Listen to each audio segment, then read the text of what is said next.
Hi everybody, John Huldt here, posting the guitar lesson for the hashtag Solo Contest 2016 thingy. I want to say thank you to everybody who watched the video, even though I didn't make it to the finals. It's still cool, I got a lot of hits on it, so I'm very grateful for that. Even you who thumbed it down, it's by far my most thumbed down video I've ever put up, so whoever you are, you little shits. Anyways, thanks for watching.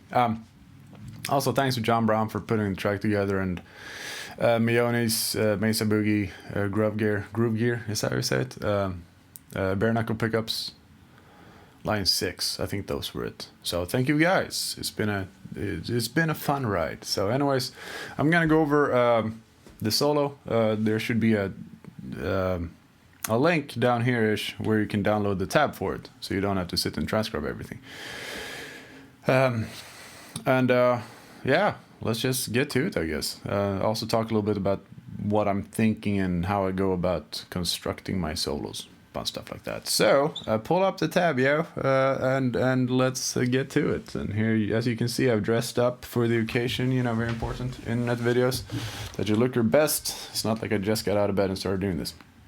Here's my trusty J. Gustafson guitar, Lundgren pickups, and it goes into a Kemper profiler with a Marshall something. I think it's a Marshall Jubilee profile I got from Michael Britt. So now you know everything about my setup, and I put an obscene amount of stereo delay on it because, you know, I can't play like Rick Graham, so I gotta cheat.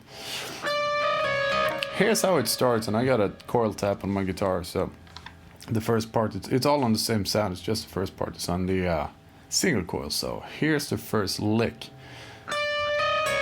and this is called intro in the tab. Oh, by the way, like the first part is kind of in a Phrygian major kind of thing, so I went for the Middle Eastern vibe. Hope you don't mind seeing my face, not seeing my face while I talk. Who gives a shit, really?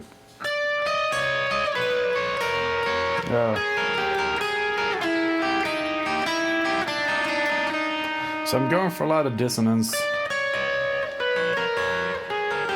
Like I like those kinds of sounds. And then after we go. I also have a thing for open string licks. Comes from playing country. That is country music.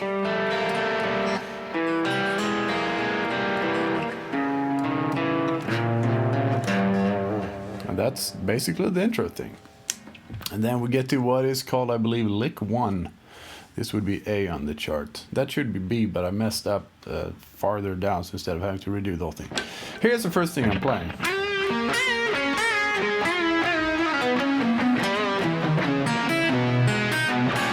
So I'm thinking of this as being E. I'm tuned to E flat, by the way. As the track was in E flat, I figured it would be easier for me to just play this in E flat. So I'm thinking of this as E Phrygian major, and that's what most people did that I heard submitting to this competition. So, but I'm trying to not think so much in scales as I think more in chords and intervals.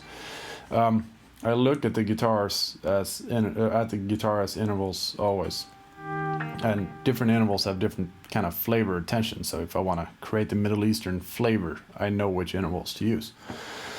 So I'm thinking this is an E, and by E I mean E flat, but you know, we have that worked out already.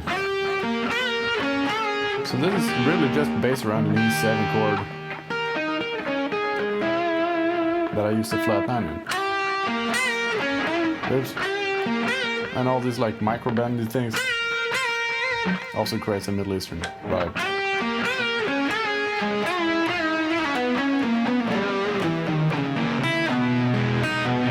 I'm also trying to find cool chords within the scale.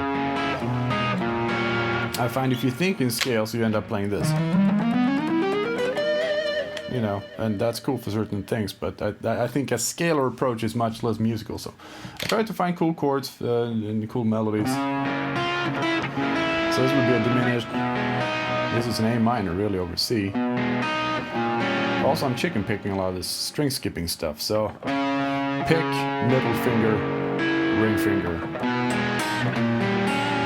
And then the thing that comes after, I guess this would be lick 2. I'm gonna scroll down to my little chart here just so we're kind of on the same page. So this would be B lick 2. It looks like this. Diminished Arpeggio. How original, right? But I play a little bit different. Again, this is going to be chicken picking, so I used to pick, and then my middle finger and my ring finger. And I tend to palm mute the lowest note a little bit. And then, okay, what sounds cool in E Phrygian? Well, E to F is kind of cool, so I go, which is just an E major triad. And by the way, I'm not flipping off, I'm just pointing with my middle finger, because I'm holding my pick with my index finger. And here I use my pick, my middle finger, and my pinky. Because they seem to be more closer to the strings that I want to get. So E, F, E again, different version. Here is G sharp, E and B. F inversion. And then comes the Ia Eklund arpeggios. I'm a huge fan of his, one of my favorite guitar players.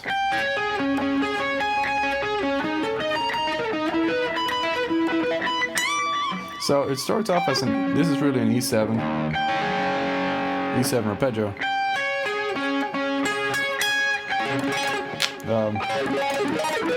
Sounds very video gamey when you do it fast. That then goes into a straight power chord arpeggio, really. It's just root fifth, root fifth. And this is D, E, F. Again, it's the most metal of all chords in Phrygian major.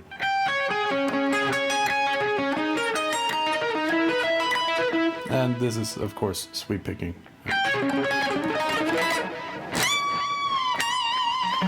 Cool. So let's see where we're at in the chart.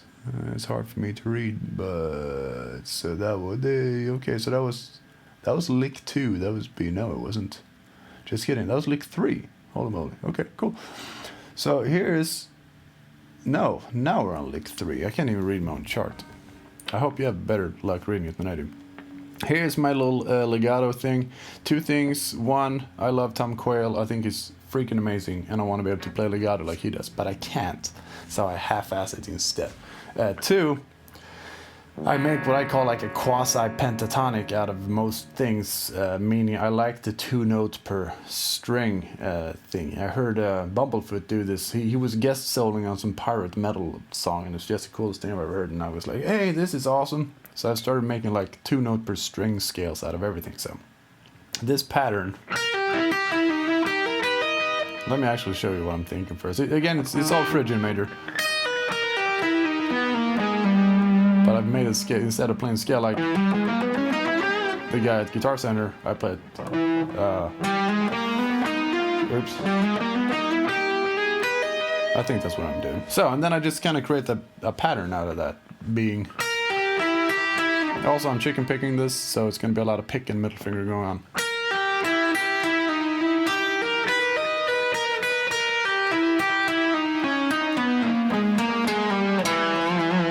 And just legato wherever you can.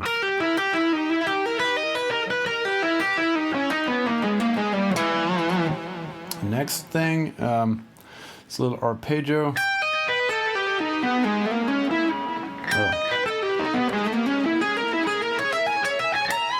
So this is a pretty cool thing. Again, I'm trying to get away from the most obvious choices and this stuff that everybody always does. So here is, again, Renee with a flat 6 and a sharp 4. Another flat 6 and then the perfect 4. It kind of looks like a fucked up A minor. Oops. I don't know if A minor had a retarded cousin or something. But it sounds kind of cool, especially when we play it fast. Everything sounds cool when we play it fast. Just ask Rusty Cooley. But here comes another trick that I like to use. When you're in Phrygian major, like we are, playing a minor 7 flat 5 arpeggio a fifth up sounds really cool. So if we're in E, playing a minor 7 flat 5 from B,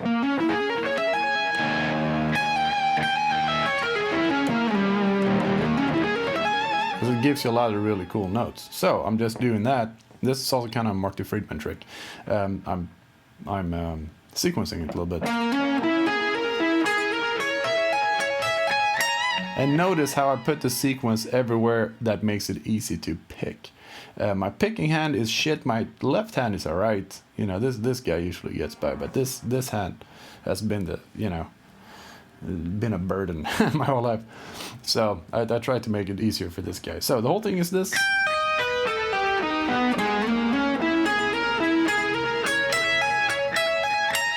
And I'm also legatoing, hammering on wherever I can. Again, to make it easier for my stupid right hand.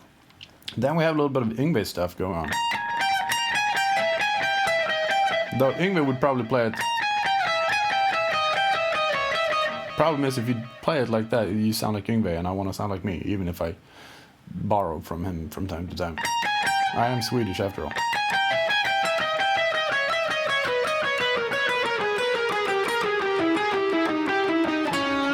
So that's really just a sequence, nothing too crazy about that. And then also I have to say, I apologize for a lot of the meter stuff in the tab being completely fucked up, because the backing track changed meter a lot, and I'm not very rhythmically talented.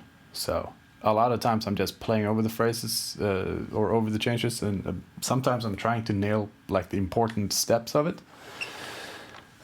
So like this legato thing is in 7/4. I don't know if the backing track really is in 7/4 there. I'm just trying to fit it into the tab and not take 2 weeks to figure out all these rhythms. So the next thing that happens is a little legato thing.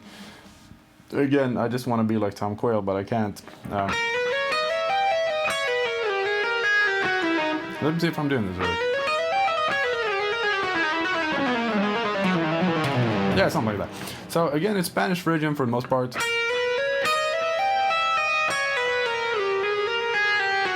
What? That guy has nothing to do there. But, you know, Jeff Loomis does it, so I'm gonna do it. So it is pretty much just a really simple pattern. Something I like to use to is like the symmetry of the guitar. And I know this is a side note, but bear with me. Like everything repeats 2 frets up and 2 strings up, right? So say I'm playing this. And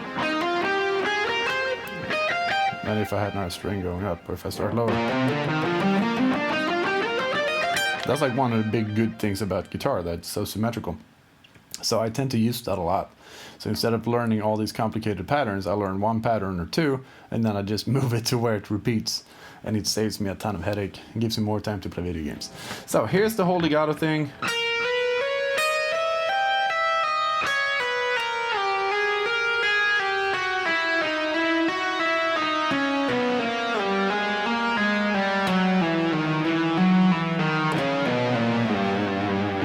Pretty much it. And then I just flap my fingers a bit faster than that, but that is pretty much what it is.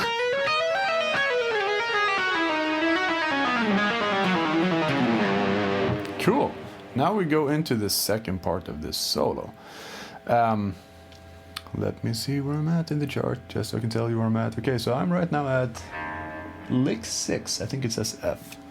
And now we're in E minor. Like this whole part is written very much in E Aeolian. You know, those are kind of the chords, even though they're much more metal and rhythmically syncopated to death. I don't understand anything what's going on, so I was just like, fuck it. First thing I do is play an open E. Pretty original. And then comes my Rick Graham trick. I'm a huge fan of Rick Graham's, as all of you are, because he is incredible. So, you know, I just stole some stuff from him. Not that I can play it like him, but, you know, I can steal from him. So this is my Rick Graham thing. I heard him do this a lot, and I was like, cool, I'm going to do it too. So now I'm thinking everything is E minor. But again, I'm trying to not play scales, because playing scales sounds boring to me, so I try not to do it. So this is kind of like, oh, here's another thing I'm doing. I'm using a lot of modality or implying chords that aren't necessarily there, but are there in the key. I suggest that you learn the harmonized scale, being minor, minor flat 5, major, minor, minor, major, major. Yeah, learn that and understand how that works. So what I'm doing is I'm taking a bunch of chords from within the scale and playing them even if that chord isn't really happening. Jazz dudes do this a lot. I do this a lot. And I tend to always move in thirds because you're always safe in thirds. Like if you're in the key of E, you want to know E minor, you want to know what chords are going to sound good over it. Well, E is going to sound good. Move in thirds, G is going to sound good, and so on and so on. So here's what I'm doing. So that is an E minor thing. Well, that's a G major. And here comes an E minor 7 arpeggio. Okay.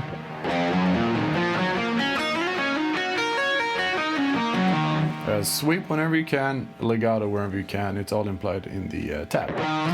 Here comes the next chord. It's a G major 9 arpeggio. Or if you're Dave Hill, you would call it an arpeggio. And if you don't know who Dave Hill is, he's a fantastic guitar player and also a teacher at MI and LA Music Academy. So,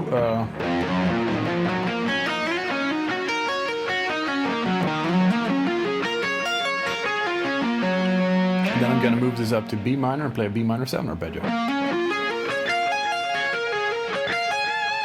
Okay, so I'm playing E minor, G, E minor again, G, 9, B minor 7. All chords within the E minor scale. So it sounds a little more fun, I think, than just like plowing. If the root is E, plowing an E arpeggio. If the root is G, plowing G arpeggio. So it creates a little more tension. It sounds a little more interesting to me.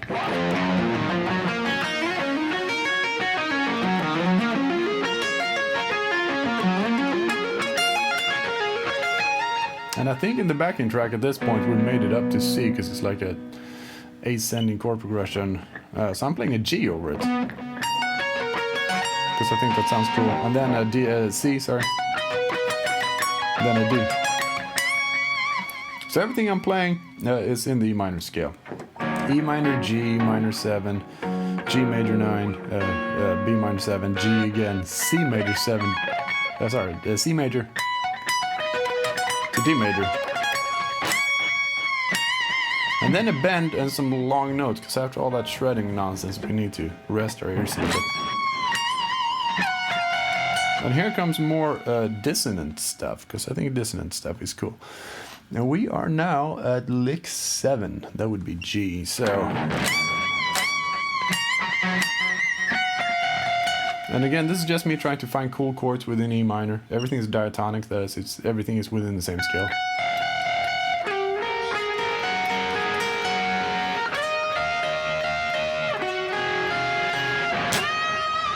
And then we're in my little blues moment, which would be lick number 8.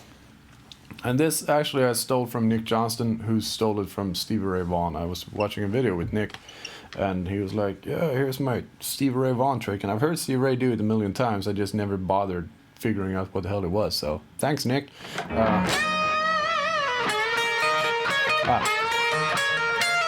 That thing. Now you know some Stevie Ray too, you crazy shredheads out there. So that's like the most typical blues lick in the history of all blues licks. I got that from a Steve Lukather video maybe 15 years ago.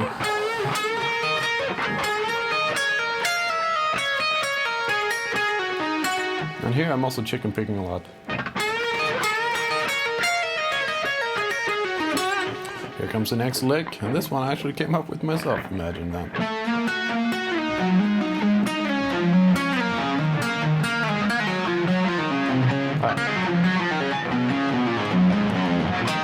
So with that, it's mostly pentatonic or blues scale.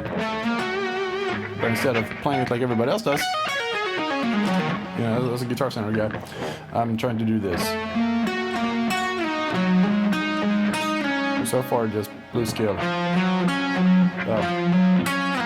And I'm breaking the pattern there because too much repetition gets boring.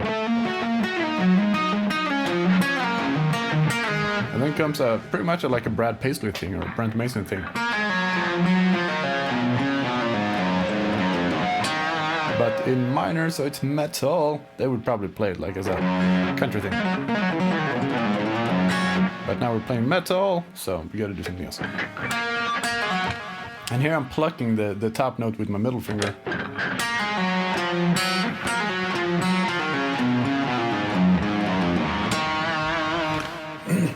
Excuse me. And now, after all that's been said and done, we're at lick number 10. More octave stuff. I saw Guthrie Goldwyn do this, so I was like, okay, I'm gonna steal it. I've also seen Martin Miller do cool stuff that I've also stolen. But here's what's going on in this particular case. So I'm just following the scale. I'm skipping a few notes here and there, and I'm chicken picking. So thumb, middle, pinky in this case. My fingers aren't that long, so it's a little challenging for me.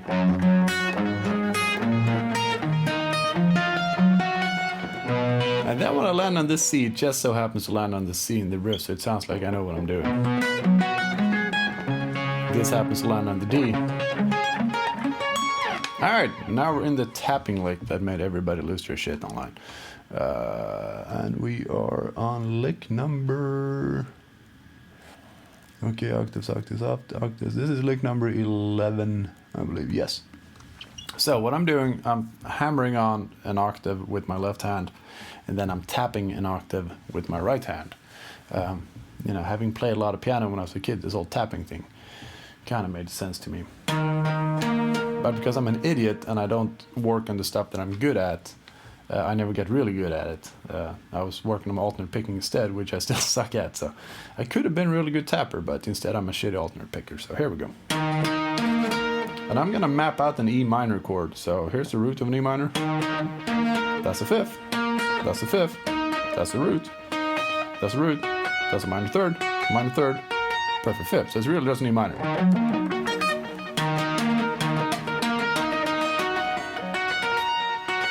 And then I figured, why not make a pattern out of this, or some kind of lick. So I go up, and this is all diatonic, this is all in scale. So now I'm going to be tapping this D up here. So, oh, by the way, on the first two string sets, I tap with my middle finger and my ring finger, and then when I go up, since the space is one fret more from D to B, I'm going to use my pinky. So I'm tapping middle finger, pinky. And then I just like move around the scale with my left hand, move down one string, like minimum amount of effort, and it sounds really cool. And when I land here, it just so happens to land in the A minor in the riff, so I'm landing on the minor third and the fifth and the A minor. And then we're out of the octave tapping thing. The next tapping lick looks like this. Oops. And okay, so I've established a pattern there. And then I move that down. And just play the exact same thing in the scale. So play the first note, hammer, tap, pull off, hammer with my index finger, tap, and then hammer, hammer. So it's just tap, tap, tap with my middle and ring finger. Then exactly the same thing, but now over a D chord. Then we gotta throw some blues in there. I am a white Swedish person, so I gotta play some blues. Above all, I really like the bluesy stuff. Frank Gambale once said that it's like you gotta learn to play the blues because that's where you learn how to make the guitar cry and sing. And I absolutely agree. So all you crazy shred nuts out there, play the blues, man. So nothing weird, just pretty common blues vocabulary, but more of a fatter vibrato, I guess. And then we have the pedal tone thing. That was like the second thing that people were losing their minds over on the internet. Here's how it works. We've all heard Yngwie do that thing, so I've sort of just like expanded on it. Eric Johnson has done a lot of that stuff too. Paganini, you know, that it's been around since the days of Bach, but I think Paganini put it on strings. Also, this is all E minor. Nothing's changed.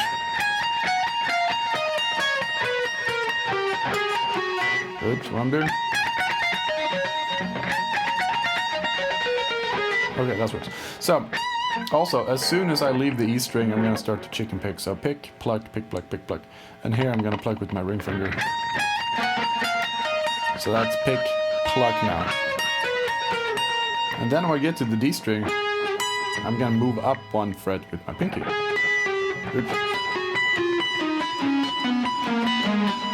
Also, there's a video of Rick Graham doing this better than anybody ever, because he's a god.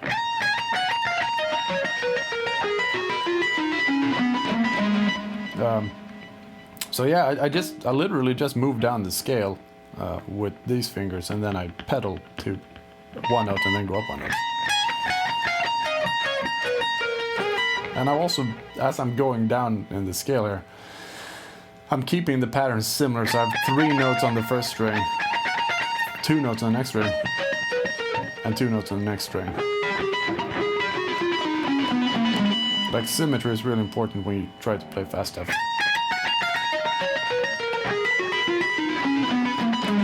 And then we have the same thing, and mind you, I'm moving in thirds, I go from here down to here.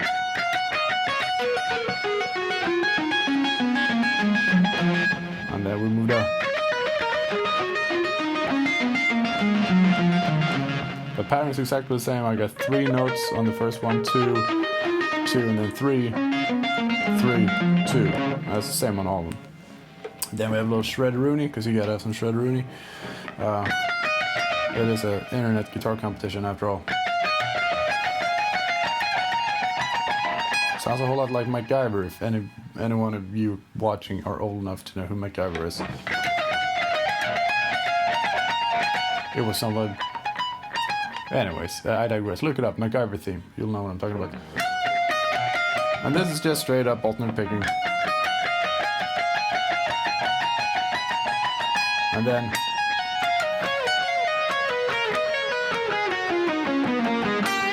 and what that is, I'm pulling off on the first string.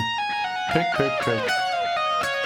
The reason I'm not picking all of them is because I suck at alternate picking. If I was John Petrucci,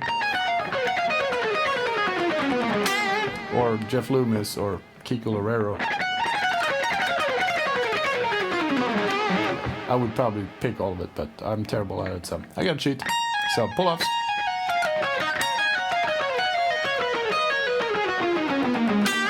And then we're back in the Spanish Phrygian part, and here I'm utilizing the theme from the first half.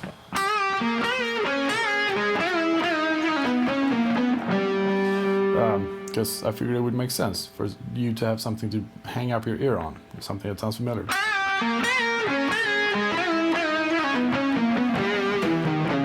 But we can't do it exactly the same.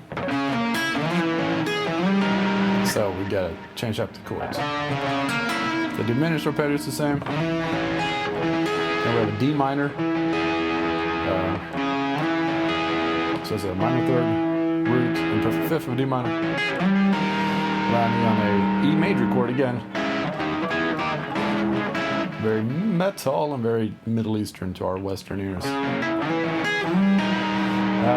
Then the last thing is, and this is a thing that I kind of came up with like a million years ago, but every now and then I use it because it sounds pretty cool. So it's a diminished arpeggio half step up, and I'm sure you know this if you play guitar a little bit. Like if you're in Phrygian major, you can play that diminished arpeggio half step up. So I think I'm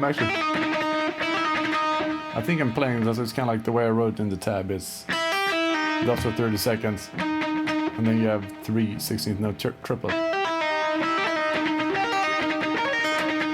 and then we just do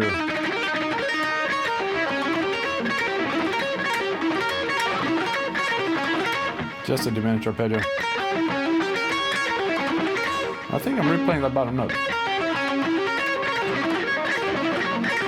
It's kind of fast, so it's hard to tell what I'm doing. Yeah, just squeeze it in there and you should be fine. And then I just move that up. And the very last thing,